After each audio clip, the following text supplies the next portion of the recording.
Shalom, que la paix du Seigneur soit sur vous.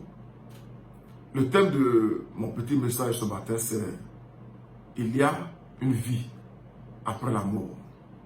Dans Jean 11, verset 25, Jésus lui dit « Je suis la résurrection et la vie. Celui qui croit en moi vivra, quand même il serait mort. » Jean 11, verset 25. Je reprends, c'est important. Jésus lui dit « Je suis la résurrection et la vie.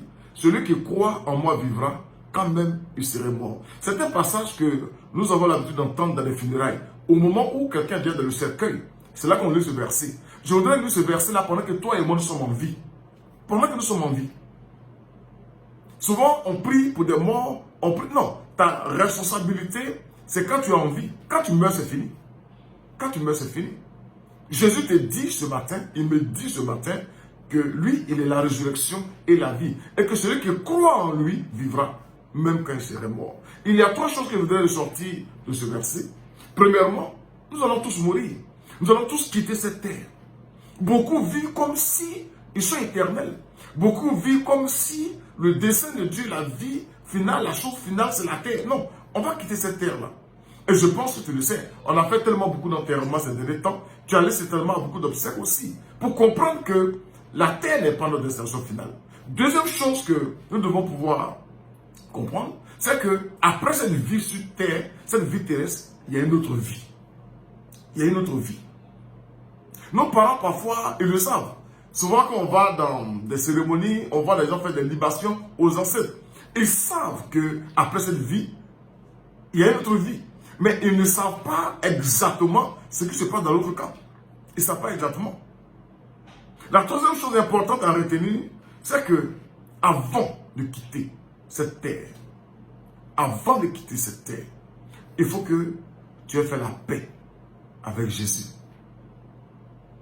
Que certains appellent Issa. Il faut que tu aies fait la paix. C'est lui qui dit qu'il est la résurrection et la vie. Et que si quelqu'un meurt, croit en lui, et qu'il meurt, il va vivre. Il va vivre.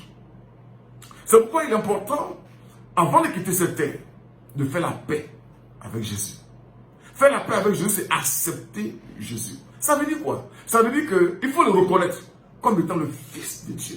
Premièrement, il faut le reconnaître aussi comme étant ton sauveur. Celui qui a donné la vie à la croix, sa vie à la croix, pour que toi et moi puissions être sauvés. Et alors il dit, si quelqu'un croit en moi, il faut croire que le prix qu'il a payé à la croix, c'était à cause de moi. C'était à cause de toi. Si tu crois à cela et que tu te répands, ça veut dire que tu demandes pardon au Seigneur pour ta vie passée et tu te conformes à la volonté de Dieu. Tu commences à marcher avec lui. Tu le laisses établir sa volonté en toi. Commencer à marcher comme il veut.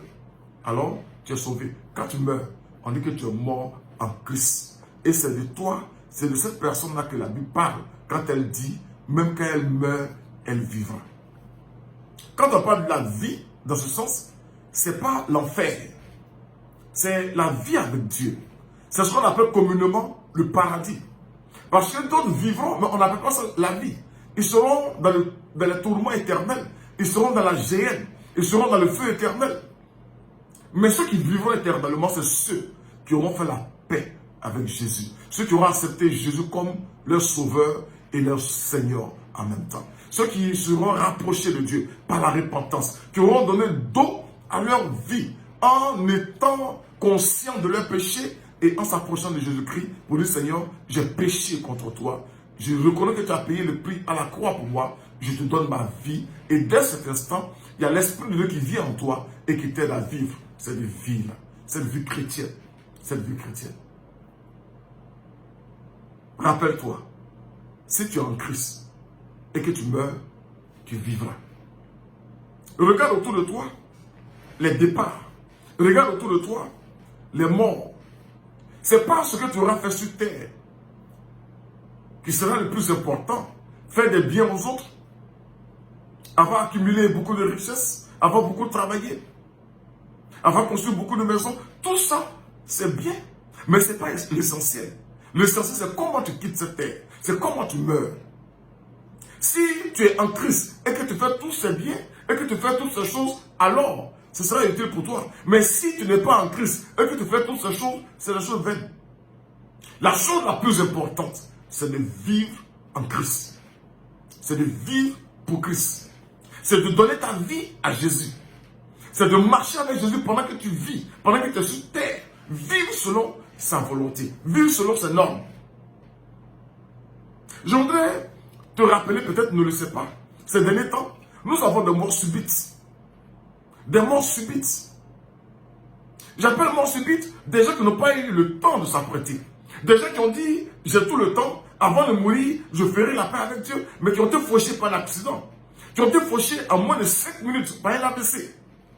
Les morts sont subites. Il y a tellement de témoignages autour de nous. C'est pourquoi la Bible dit, dans Hébreux 4, le verset 7, Dieu fit de nouveau un jour, aujourd'hui, en disant dans David, si longtemps après, comme il est dit plus haut. Et écoutez bien, aujourd'hui, si vous entendez sa voix, n'endurcissez pas vos cœurs.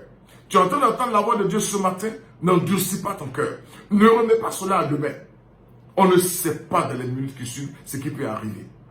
Que Dieu t'aide à le reconnaître comme étant celui qui a envoyé son fils à la croix pour que tu sois sauvé.